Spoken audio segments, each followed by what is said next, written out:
जय हिंद, वंदे मातरम। आप सभी प्यारे बच्चों का इंडियन डिफेंस एकेडमी गुरसाण में हार्दिक स्वागत है। बच्चों, हम लोगों ने पहले भी चर्चा की थी, उत्तर प्रदेश में वैकेंसियां आने वाली हैं। उत्तर प्रदेश पुलिस RO आपकी आ चुकी है और SSC GD। इन सब वैकेंसियों के लिए हमें अंतिम समय के लिए नहीं बैठना है, हमें तैयारी करनी है पहले से कंप्लीट। और इसके लिए गांव में बैठे हर बच्चे के लिए हम लोगों ने जो पहल, हमारी टीम ने जो पहल शुरू की है, आप देख रहे थे अभी तक धुआंधार मैथ राकेश सर के द्वारा। अब आपको आज से GS का पार्ट पढ़ाएंगे। और बेटा, GS में पढ़ने के लिए हम GS को 4 पार्टों में विभक्त करते हैं। जैसा कि आपको विदित है, हम थोड़ा आपको समझा दें बेटा, फिर उसके बाद हम लोग इतिहास से शुरुआत करेंगे। किसी एक टॉपिक को लेके हम लोग शुरुआत करेंगे। सामान्य अध्ययन नाम से हम इसको जानते हैं, सामान्य अध्ययन। सामान्य अध्ययन में हम हमेशा 4 चीजों को पढ़ते हैं। एक बेटा होता है इतिहास। हमें इतिहास को पढ़ना है। बेटा, हमें राजनीति को पढ़ना है। राजनीति विज्ञान भी बोल सकते हैं इसको, या हम इसको बोलते हैं बेटा इंग्लिश में पॉलिटी।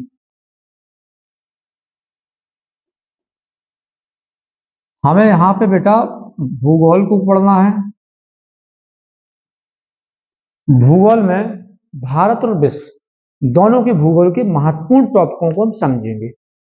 इसके बाद अर्थशास्त्र को भी पढ़ना है।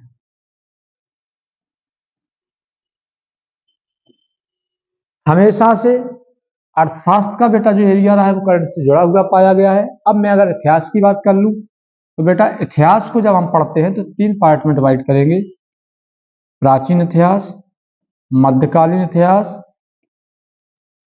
और आधुनिक इतिहास। 3 पार्ट में हम इतिहास को पढ़ते हैं। इसके बाद राजनीति। राजनीति में हम 1773 का रेगुलेटिव एक्ट से प्रारंभ करते हैं बेटा, और यहाँ से हम लोग धीरे धीरे 1773 पढ़ेंगे, 1892 पढ़ेंगे, 1909 पढ़ेंगे, 1919 पढ़ेंगे, ATC आदि कंप्लीट पूरा कोर्स करेंगे। तो इसको हमें पूरा करना है और इसके साथ करंट को लेके चलना है, तब हम जाके GS में स्कोर कर पाएंगे। थोड़ा सा पार्ट स्टैटिस्टिक्स GK का भी लेंगे, स्टैटिक पे भी हम लोग काम करेंगे आने वाले टाइम में। अभी हम आपको शुरुआत जो करवा रहे हैं बेटा, इस पे हम फोकस करते हैं। अब इसको हम हटा के, और हमारा जो टॉपिक अब हम लोग उठाने जा रहे हैं उसका नाम है इतिहास। बेटा, सबसे पहले हमें ये जानना पड़ेगा कि इतिहास हम पढ़ने जा रहे हैं और इतिहास हम बनाने जा रहे हैं। हम केवल इतिहास पढ़ेंगे नहीं, हम इतनी मेहनत से पढ़ेंगे, खुद से प्रतिज्ञा करो, हम इतनी मेहनत से कर दें, इतनी मेहनत से पढ़ेंगे कि मैं पढ़ पढ़ के इतिहास बना लूंगा। ये ठान लें आप, और आप इतिहास बना सकते हैं। आप किसी से कम नहीं है। आप गांव में हो या शहर में, आप कहीं भी हो, घर रह के आप दृढ़ निश्चय करके अपना पूरा फोकस कर दीजिए पढ़ाई पे कि अब नहीं तो कब नहीं। अगर अब नहीं ले पाए तो आप कभी नहीं। पूरी ऊर्जा के साथ पढ़ाई कीजिए बेटा। तो हम इतिहास बनाने जा रहे हैं, हम इतिहास को पढ़ना भी शुरू कर देते हैं। इसी बात पे इतिहास पहले बेटा, किसी को भी पढ़ने से पहले हमें जानना होता है क्या है इतिहास, क्या है। अब हमें ये पता होना चाहिए कि इतिहास है क्या। तो बेटा, और आप समझेंगे जो प्राचीन अतीत है हमारा, अतीत की बातों का वर्तमान में अध्ययन करना। क्या लिखेंगे? अतीत। अतीत की बातों का वर्तमान में अध्ययन करना।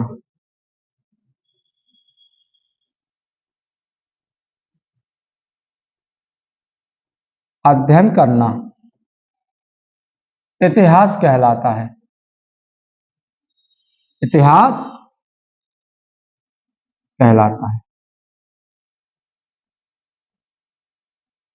बेटा राइट भी कर सकते हो और समझ सकते हो, मैं कहूंगा लिखना नहीं समझना है, इस पे फोकस करना है आपको। तो जो हमारे प्राचीन बातें हैं, उन चीजों को, जो प्राचीन हमारे कल्चर है, जो संस्कृति रही, जो हमने प्राचीन में किया, उन चीजों का हम वर्तमान में जब अध्ययन करते हैं, बातों का तात्पर्य ओनली बातें नहीं है, यहाँ पे जो कल्चर रहा है, यहाँ पे जो हमारी संस्कृति रही है, यहाँ पे जो भी हमारी धार्मिक स्थिति रही है, इन सब चीजों का जब हम वर्तमान में अध्ययन करते हैं ना, जब बैठ के दादाजी से पूछते हैं ना घर में कि आपके समय में यहाँ पे क्या होता था, आपके समय में लोग कहते रहते थे, तो आपके दादाजी आपको बताते होंगे कि प्राचीन में ऐसा रहा और आज में ऐसा है। मतलब पुरानी बातों को, पुरानी संस्कृति को, पुराने कल्चर को जब हम वर्तमान में अध्ययन करते हैं, तो मेरे प्यारे बच्चों, वो इतिहास कहलाता है। क्या कहलाता है? इतिहास कहलाता है। भैया हमने इतिहास को जान लिया, इतिहास क्या है। अब हम इतिहास के पिता जनक के बारे में भी बात करेंगे। तो इतिहास का जनक जो है,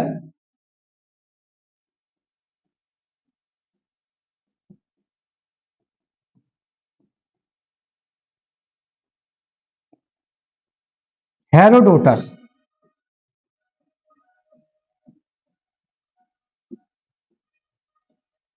इतिहास का जनक या इतिहास का पिता हेरोडोटस को कहा जाता है। किसको कहा जाता है? हेरोडोटस। इतिहास का पिता हेरोडोटस को कहा जाता है। अब हमने कहा ठीक है भाई, इतिहास है, इतिहास के जनक भी हेरोडोटस हैं, लेकिन हमें 5 पीढ़ी पहले का पता करना है, मुझे 700 ईस्वी का पता करना है, मुझे ईसा पूर्व का पता करना है। अब उन बातों को मुझे वर्तमान में बताएगा कौन? मैं कैसे मानूं कि वहां पे ऐसा था? तो आइए हम उस चीज को भी समझते हैं। जब इस प्रकार के दिमाग में बातें आती है ना, तो उसको समझने के लिए हमने 2 प्रकार से इतिहास को पढ़ना चालू किया। जैसे मैं पहले आपको एक चीज बता दूं, इतिहास को कैसे पढ़ना है, उसके बाद हम इस टॉपिक को रन करेंगे। इतिहास हम अभी प्राचीन काल की बात कर रहे हैं, तो प्राचीन इतिहास ही पढ़ रहे हैं बेटा। और प्राचीन इतिहास आपका ये शुरू हो गया है, बस आपको समझते हुए चलना है। हमने कहा पुरानी, कैसे हम माने? इतिहास था, यानी कि इतिहास को जानने के, इतिहास को जानने के स्रोत क्या है?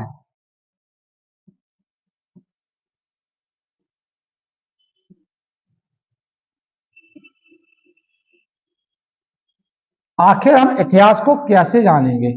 तो मेरे प्यारे बच्चों, किसी भी चीज को आप 2 रूपों में जानते हैं। या तो वो लिखित तो है ही है, मौखिक देखो इतिहास नहीं है। इधर आप 2 चीजों में कैसे जानेंगे? एक पुरातात्विक हो जाएगा बेटा। क्या हो जाएगा? पुरातात्विक। एक पुरातात्विक और एक हो जाएगा तुम्हारा अभिलेख, यानी साहित्य कह सकते हो। बेटा हम पुरातात्विक स्रोतों से जानेंगे, हम साहित्यिक स्रोतों से जानेंगे। अब हम पुरातात्विक शब्द लिखने के बाद हमें यह भी पता होना चाहिए कि यह पुरातात्विक है क्या। अब हमारा क्वेश्चन यहां फिर क्रिएट हो गया। मैंने कहा था हर चीज को जानेंगे, क्या पुरातात्विक क्या है? बेटा पुरातात्विक को हम अगर नॉर्मल भाषा में आपको समझाएं, तो जो अभिलेख हैं, जो पुरातत्व यानी कि जिन चीजों को हम बनाते हैं, और जो किसी पत्थर, इमारत, अभिलेख, खंबे कहीं भी लिखी हुई है, वो सभी पुरातत्व विभाग के अंतर्गत ही आती है। पुरातत्व विभाग के अंतर्गत हम क्या पढ़ेंगे? सीधे टॉपिक के आते हैं, इसके अंतर्गत हम बात कर लेंगे अभिलेख, अभिलेख,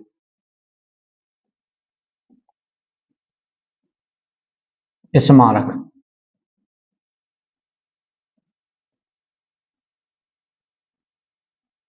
स्मारक हो गया, अभिलेख, स्मारक, सिक्के,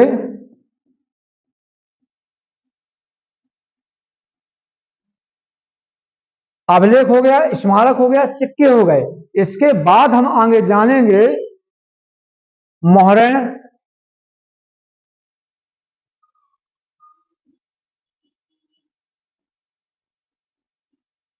मूर्तियां,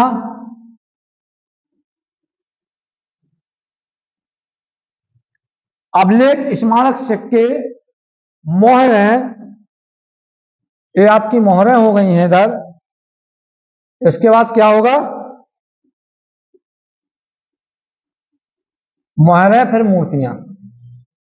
अब हम इनको समझेंगे कि आखिर ये क्या है। और बेटा एक महत्वपूर्ण चीज और हम इसको जोड़ सकते हैं, चित्रकला। चित्रकला, चित्रकला देख ली। अब हमें समझना यह है कि आखिर ऐसे कौन से अभिलेख है, कौन से स्मारक है, कौन से सिक्के हैं जिनसे हमें ऐतिहासिक यानी कि इतिहास को जानने में मदद मिलती है। तो हम सबसे पहले बेटा अभिलेख की बात करेंगे। अभिलेख का पता हम कह दें, बोगज कोई विश्व में अगर मत आ जाए तो बोगज कोई से हमने इतिहास मतलब अभिलेखों को प्राप्त किया है। लेकिन अगर हम बात करें 1837 ईस्वी में जेम्स प्रिंसेप,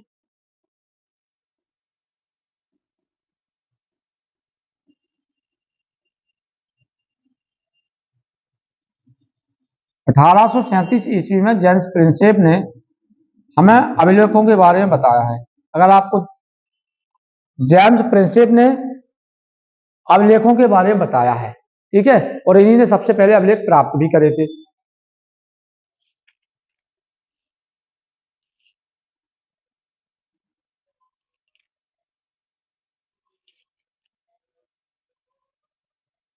और जो इन्हें अभिलेख मिले थे आखिर वो किस भाषा में थे, तो इन्होंने जो अभिलेख खोजे थे भैया वो अशोक के अभिलेख खोजे थे। किसके? अशोक के अभिलेख। और अशोक के अभिलेख ब्राह्मणी भाषा में मिले थे। सबसे पहले 1837 ईस्वी में भारत में अगर हम बात करें तो अशोक के अभिलेख को जेम्स प्रिंसेप ने 1837 ईस्वी में पढ़ा, खोजा, ठीक है। किस भाषा में थे? ब्राह्मणी भाषा में बने हुए थे। तो आपको इतना समझ में आ रहा होगा, तो मैं इसके आगे भी आपको बता रहा हूं। ये जो अभिलेख हैं 300 ईसा पूर्व बताए जाते हैं, 300 ईसा पूर्व। तो भाई ये हो गया अभिलेख। अभिलेख के आगे अगर हम बात कर लें,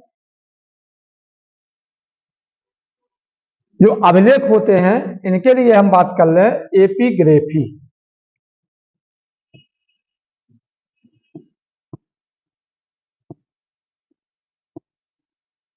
अभिलेख सबसे पहले विश्व की बात करें तो बोगज कोई है, और अगर हम भारत की बात करें तो 1837 ईस्वी में जेम्स प्रिंसेप ने अशोक के अभिलेखों को क्या किया? जेम्स प्रिंसेप ने अशोक के अभिलेखों को खोज निकाला और पढ़ा, और ये अभिलेख ब्राह्मणी लिपि में लिखे थे। अभिलेखों के अध्ययन को बेटा एपिग्राफी कहते हैं, एपिग्राफी। तो इतना कॉन्सेप्ट आपको क्लियर हो गया होगा, मुझे उम्मीद है ये इतना आपको क्लियर हो गया। अब मैं आपको स्मारक के बारे में ले चलता हूं, क्रमबद्ध तरीके से हम लोग समझेंगे।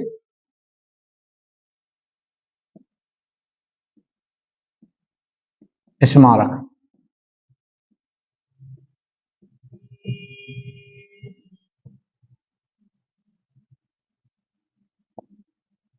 स्मारक मतलब इतिहास की जानकारी हमें बेटा स्मारकों से भी होती है। कहां से होती है?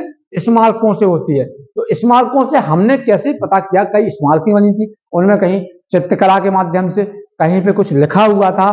तो इन स्मारकों के माध्यम से भी हमने इसको इतिहास को पढ़ने का पता करने का प्रयास किया। जैसे देवगढ़ का दशावतार मंदिर कहाँ है? झांसी में है। स्मारक भवन बोल सकते हैं देवगढ़ का 10 अवतार मंदिर, ये कहां है? झांसी। देवगढ़ का दशावतार मंदिर झांसी में है, और यहां से भी हमें इन चीजों का पता चलता है, ठीक है। इसके बाद अगर और हम बात कर लें,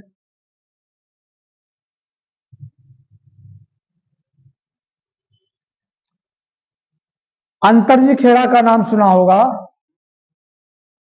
अंतरजी खेड़ा, अंतरजी खेड़ा में हमने क्या करवाई? खुदाई करवाई, वो खुदाई से हमें पता चलता है कि 1000 ईसा पूर्व पहले देश में लोहे का प्रयोग चालू हो गया था, लोहे का प्रयोग। ये भी यहां से हमें पता चलता है कि अंतर्जी खेड़ा में हमने खुदाई करवाई और खुदाई में हमें ये पता चला कि 1000 साल पहले लगभग प्रारंभ हो गया था।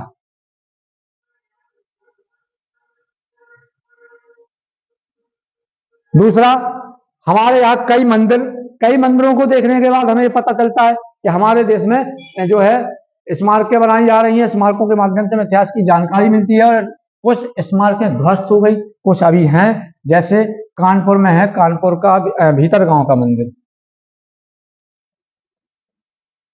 भीतर गांव का मंदिर, भीतर गांव का मंदिर है जो बेटा वो कानपुर में है। कहां पे? कानपुर में है। इसके बाद आपको अजंता की गुफाएं याद होगा। अजंता और एलोरा दोनों चीजों को लिख लेते हैं।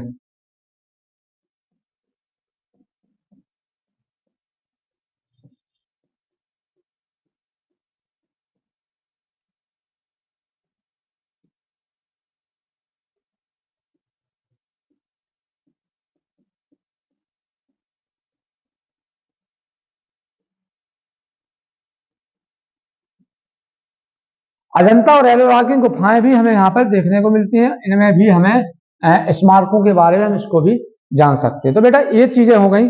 बाकी आपके बहुत से मंदिर अभी हम पढ़ेंगे तो मंदिर जैसे आपके तमिलनाडु क्षेत्र में बने हुए मंदिर है, और भी कई मंदिरों का निर्माण हो गया। जैसे आपका कंदरिया महादेव मंदिर आपका खजुराहो में है, सबको पता है। कंदरिया महादेव मंदिर खजुराहो। देखो बेटा खजुराहो में ये राज राजेश्वर मंदिर का नाम सुना होगा आप लोगों ने, राज राजेश्वर मंदिर। तो राज राजेश्वर मंदिर जो है आपका वो तंजौर में है। कहां पर है?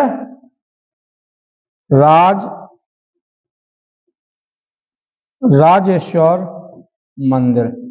ये बेटा द्रविड़ शैली से बना हुआ है और ये कहां है? तंजौर। यहां से क्वेश्चन बनते हैं, एक बार फिर से अच्छे से देख ले। देवगढ़ का दशावतार मंदिर कहां पे? झांसी में है। अंतरजी खेड़ा खुदाई से प्राप्त हमें पता चलता है कि 1000 ईसा पूर्व पहले, ईसा के 1000 पूर्व पहले लोहे का प्रयोग होने लगा था।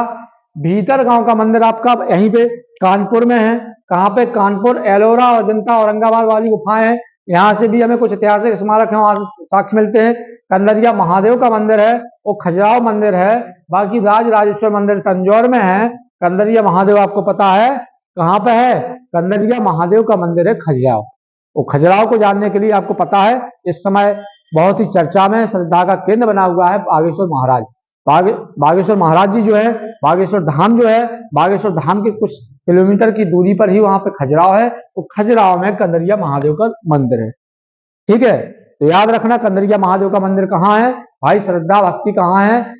आस्था का केंद्र है, लोगों के काम हो रहे हैं। तो खजुराहो के पास ही हमारा वहां पे एक बागेश्वर धाम तीर्थ स्थल भी है। तो बेटा इतना समझ में आ गया होगा। अब इसके बाद हम आगे बढ़ते हैं। सिक्के। अब हम पहुंचेंगे सिक्के। तीसरा हमने जो आपको दिया था, क्या दिया है? सिक्के।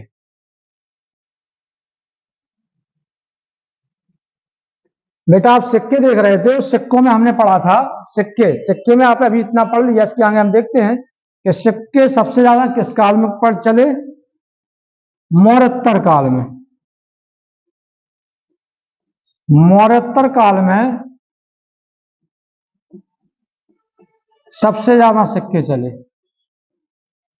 सबसे ज्यादा सिक्के चले।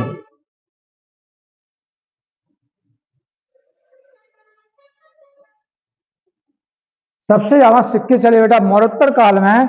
और इसके बाद हम कहेंगे कि सबसे ज्यादा शीशे के सिक्के किस काल में चले?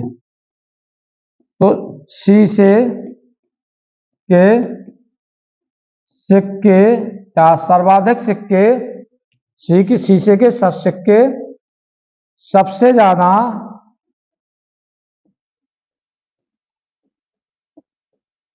सातवाहन बेटा, सातवाहन, सातवाहनों लिखेंगे के काल में चले।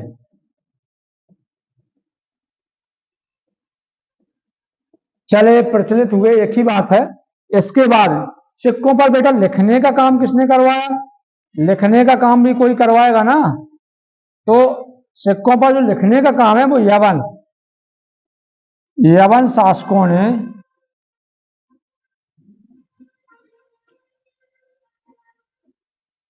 सबसे पहले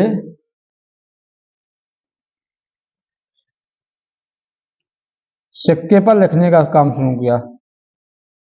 सिक्के पर लिखने का कार्य प्रारंभ किया। लिखने का कार्य प्रारंभ किया। लिखने का कार्य प्रारंभ किया। इसके बाद हम लोग आगे थोड़ा देखते हैं।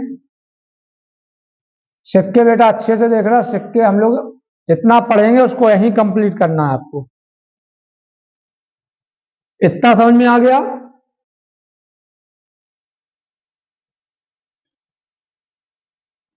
गुप्त नाम सुना होगा, गुप्त। गुप्त शासकों ने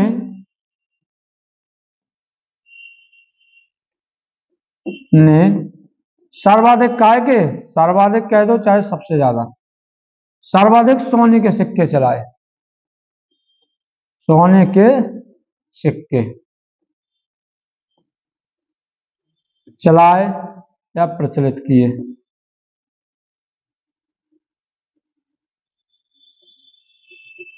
एक ही चीज है। तो देखो बेटा, सिक्कों के बारे में आपने इतना जान लिया है, ठीक है।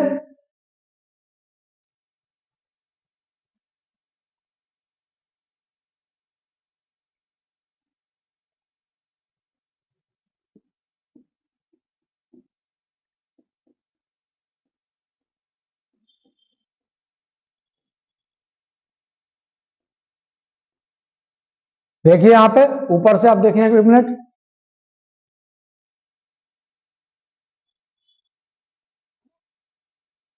आपने देखा सिक्के, सिक्के के बारे में आपने पढ़ा आहत सिक्के, जिन सिक्कों को ठप्पा मारकर बनाया गया बेटा, मैंने अभी समझाया, उन्हें आहत सिक्के कहा। मौर्योत्तर काल में सबसे ज्यादा सिक्के चले।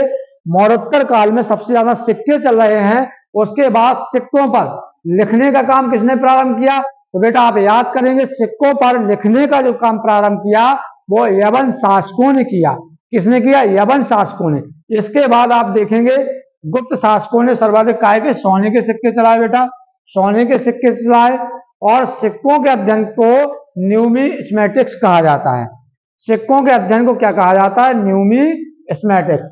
न्यूमिस्मेटिक्स बेटा ये है सिक्कों का अध्ययन, यानी जो सिक्कों का अध्ययन करता है। हम आपको लिख दे रहे हैं, नोट करना होगा। तो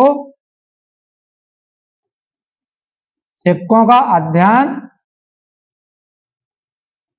क्या कहलाता है? न्यूमिस्मेटिक्स। तो ये बेटा आपका सिक्का भी कंप्लीट हुआ। इसको आप एक बार अच्छे से देख सकते हैं। अब हम देखेंगे चौथा हमने उधर क्या लिखा था, उसी के हिसाब से आगे हम लोग बढ़ते हैं।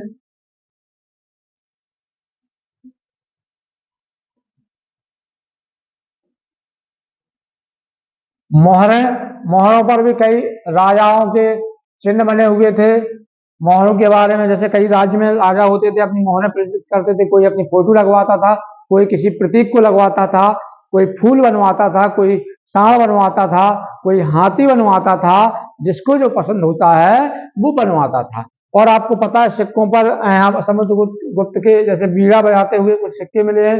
तो इससे पता होता है कि जब उसने स्वयं की फोटो बनवाई है बीड़ा बजाते हुए, इसका मतलब वह बीड़ा बजाने का शौकीन था।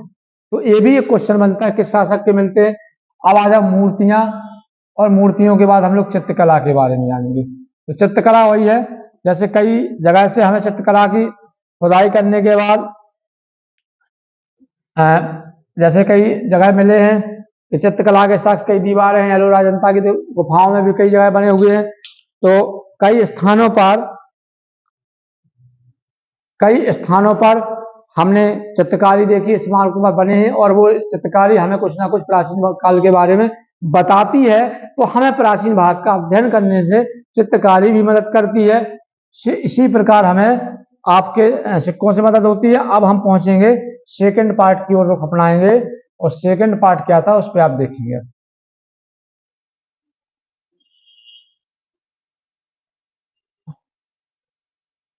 कुछ अभिलेख थे, उन पे हमने काम कम किया। स्मारक तो हमने पढ़ लिया था, स्मारक में वही दिया था। अभिलेख में वही है आपके, जैसे आपका ये है जूनागढ़ अभिलेख है, रुद्रदामन द्वारा बनवाया गया था, और भी कुछ अभिलेख हैं।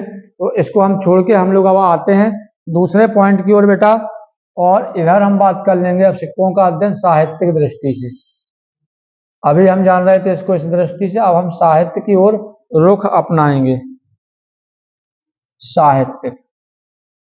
साहित्यिक इतिहास को हम लोग जानेंगे। तो साहित्यिक इतिहास को हम लोग अब कहाँ जानेंगे, हम लोग नीचे एक हेडिंग बनाते हैं साहित्यिक इतिहास, और वहां पढ़ते हैं।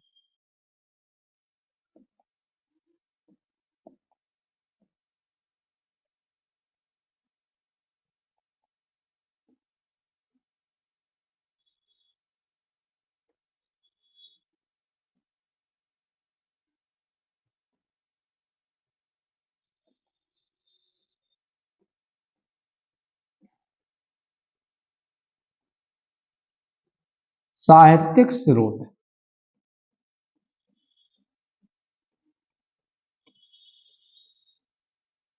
हम लोग साहित्यिक स्रोत की दृष्टि से भी इतिहास को बहुत अच्छे से जान सकते हैं। साहित्य में किताबें हैं, ग्रंथ हैं, इनके माध्यम से हमने इतिहास को जाना है। तो बेटा थोड़ी सी शॉर्ट शब्दों में हम इसको भी समझेंगे और आप भी समझने का प्रयास करिए। साहित्य में अगर हम देखा जाए, जैसे मेगास्थनीज की पुस्तक है, उससे भी हमें जानकारी मिलती है।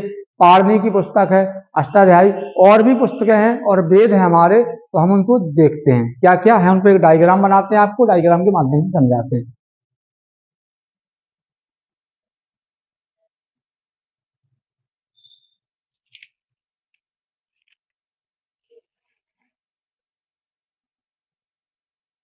बेटा इसको हम दो भागों में बांटेंगे। ये हमारा होगा भारतीय भारतीय इतिहासकार,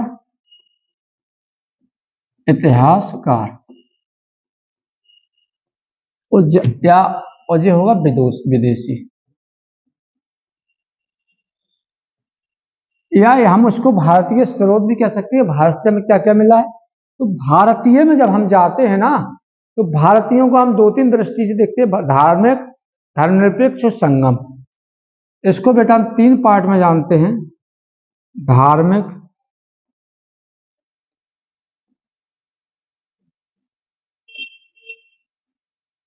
धर्म निरपेक्ष, और ये संगम।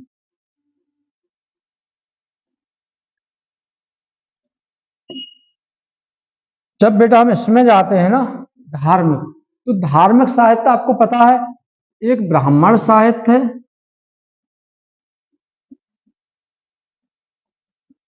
ब्राह्मण साहित्य,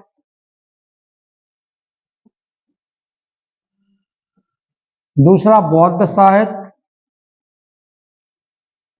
तीसरा है जैन साहित्य। हम इनके माध्यम से साहित्य लिख दें, इसमें तो आप तो कंफ्यूज हो, जैन साहित्य। अब बेटा ब्राह्मण साहित्य में जब हम जाएंगे तो हम वेदों को पढ़ेंगे। बौद्ध साहित्य में जाएंगे तो महात्मा बुद्ध के अगम्य जो पिटक हैं उनको पढ़ेंगे, और महावीर स्वामी में जाएंगे या ऋषभ देव को पढ़ेंगे, जो धर्म के संस्थापक हैं, तो यहाँ हम उनके बारे में बात करेंगे। उनसे हमें पता चलता है कि हमारा इतिहास कैसा था। इन किताबों से हमें पता चलता है कि हमारा इतिहास कैसा था। अब ब्राह्मण साहित्य में बेटा बहुत सी चीजें हैं। वेद है, उपनिषद है, ठीक है, महाभारत है, तो महाकाव्य में आ जाएगा ये सब। महाभारत के बाद आपका पुराण है, स्मृति है, उपवेद है, पुराण है, पुराण के बाद उपवेद है, ऐसा अपन लिख सकते हैं इसको।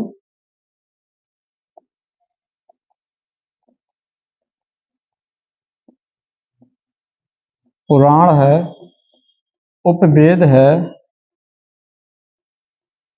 स्मृति है,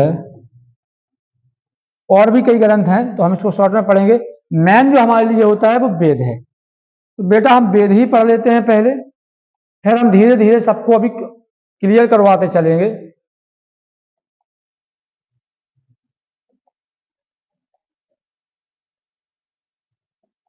तो ब्राह्मण साहित्य में जो हम पढ़ रहे हैं वो वेद है। अब वेद भाई, जब हम वेद की बात करते हैं तो वेद कितने हैं? वेदों की संख्या 4 है। कितनी है? 4 है। 4 वेद जब हम पढ़ते हैं तो चारों वेदों के बारे में हम आपको बता। सबसे पुराना है ऋग्वेद, फिर है सामवेद, यजुर्वेद कहेंगे, हम क्रम से ही कर लेते हैं। यजुर्वेद, ऋग्वेद, सामवेद,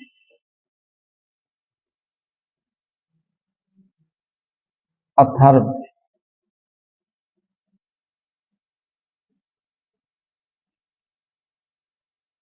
ठीक है, इन सबको बेटा हम जानने से पहले सबसे पहले हम पढ़ेंगे अपने सबसे प्राचीन वेद को, ऋग्वेद को।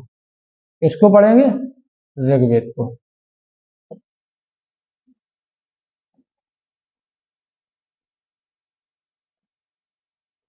ऋग्वेद, ऋग्वेद क्या है भाई? ऋग्वेद सबसे प्राचीन वेद है, सबसे प्राचीन वेद। यह सबसे प्राचीन वेद है बेटा। इसमें यह विश्व का एकमात्र वेद है जिसको विश्व जो है यूनेस्को की सूची में शामिल किया गया, ऐसा बोल सकते हो आप। इसको यूनेस्को की सूची में भी शामिल किया गया है, यूनेस्को की सूची में शामिल किया गया है।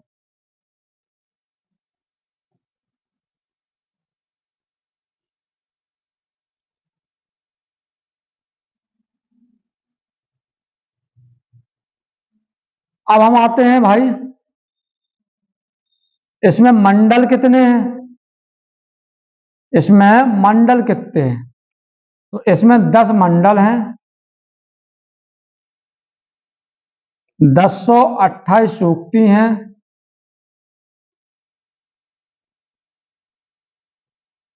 और 10,580 ऋचाएं हैं।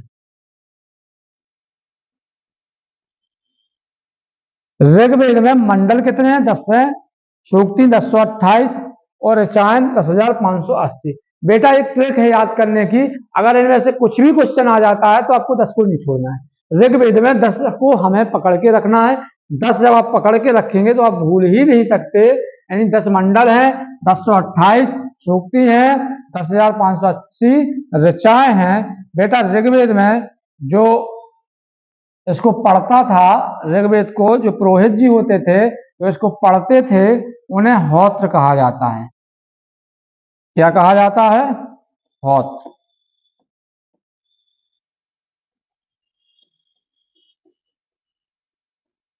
होत्र कहा जाता है इनको पढ़ने वाले व्यक्ति को।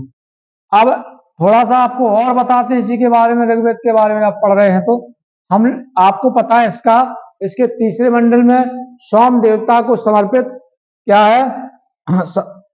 सविता, सविता को समर्पित गायत्री मंत्र है। ऋग्वेद के अगर हम तीसरे मंडल की बात कर लें बेटा, तीसरे मंडल की बात कर लें तो इसमें क्या है? थोड़ा सा हम इस पर फिर से फोकस करेंगे। तीसरे मंडल में, यानी तीसरा मंडल जो था,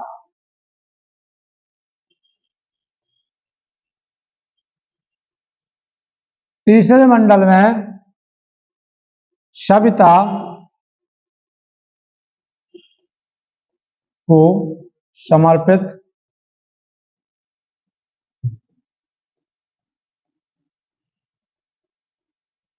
गायत्री मंत्र, सविता को समर्पित गायत्री मंत्र ऋग्वेद के तीसरे मंडल में है। कहां है बेटा? तीसरे मंडल में है।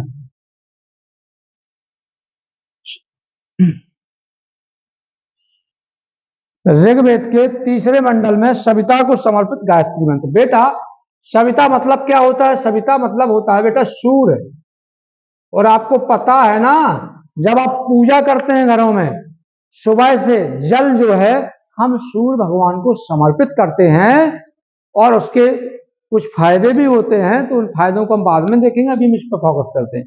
तो यहाँ पे जो गायत्री मंत्र है ऋग्वेद के तीसरे मंडल में सविता को समर्पित गायत्री मंत्र। कोई कहे भैया आप जब पूजा करके सूर्य भगवान को जल समर्पित करते हैं तब गायत्री मंत्र को ही क्यों पढ़ते हैं, कोई और मंत्र भी पढ़ लीजिए। तो आप कहेंगे मेरे प्यारे बंधु, मेरा एक ब्राह्मण ग्रंथ है जिसका नाम ऋग्वेद है, और वेद है, हमारे 4 वेदों में एक मुख्य वेद है जिसका नाम ऋग्वेद है। उसके तीसरे मंडल में सूर्य भगवान को समर्पित गायत्री मंत्र है और इसके कुछ लाभ हैं, इसीलिए मैं इसको करता हूं। तो याद रखना, इसके बाद ऋग्वेद का पहला और तीसरा,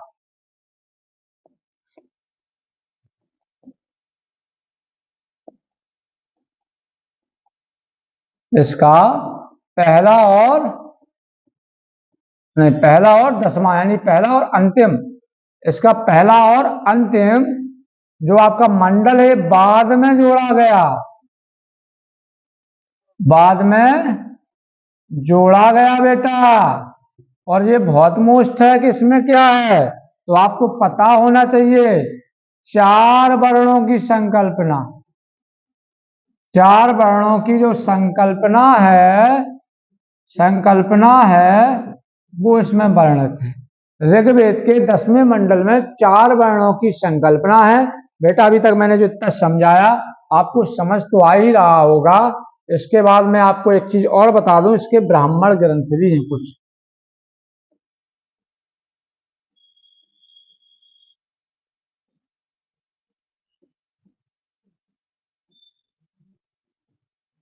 ब्राह्मण ग्रंथ को पढ़ेंगे तो इसके 2 ब्राह्मण ग्रंथ हैं,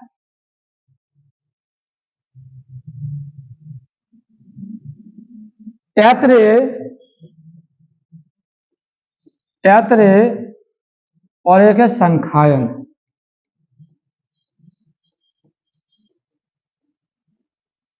अभी आपके दिमाग में चल रहा होगा सर ने ऐत्रेय लिखा है, संखायन लिखा, कुछ छोड़ा तो नहीं है। तो मैं आपको बताता हूं बेटा, इसमें जो आपका संखायन है इसी को या करके लिख सकते हैं कौशिकी।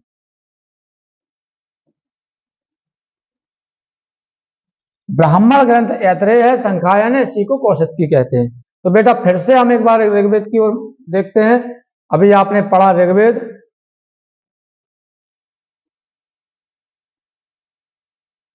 ऋग्वेद पहला वेद था, सबसे प्राचीन वेद कहा जाता है। इसको यूनेस्को की सूची में भी शामिल कर लिया गया है। इसमें 10 मंडल हैं, 1028 सूक्ति हैं, 10,580 ऋचाएं हैं बेटा। कितनी हैं? 10,580 ऋचाएं हैं। इसके बाद इसको पढ़ने वाला जो पुरोहित होता था बेटा, मैंने बताया था ये होता कौन है, ये इसको जो पढ़ रहा है जो पुरोहित है, इस पुरोहित को ही होत्र कहा जाता है। जो इसको पढ़ता था ऋग्वेद को, उसे होत्र कहा जाता था। इसके तीसरे मंडल में सूर्य देवता यानी सविता को समर्पित गायत्री मंत्र है। पहला और 10वां मंडल बाद में जोड़ा गया, और 10वें मंडल में 4 वर्णों की संकल्पना है बेटा। इसके जो ब्राह्मण ग्रंथ हैं, ब्राह्मण ग्रंथ में अगर हम देखेंगे तो आपको बता दिया मैंने ऐत्रेय और संखायन। तो ये था बेटा आपका ऋग्वेद। और जब हम अगले वीडियो में मिलेंगे तो कंप्लीटली आपके आगे के जो 3 वेद हैं उनको हम समझाएंगे। नेक्स्ट वीडियो में मिलते हैं। और बेटा देखते रहिए, जुड़े रहिए। आपको बीए की क्लासें भी उपलब्ध कराएंगे, जहां आपको मेरा पर्सनल नंबर है। अगर इस प्रकार की आपको पीडीएफ चाहिए तो बेटा मेरा नंबर नोट कीजिए, 9695373250। ये मेरा ऑफिस का नंबर है। इस नंबर पर आपको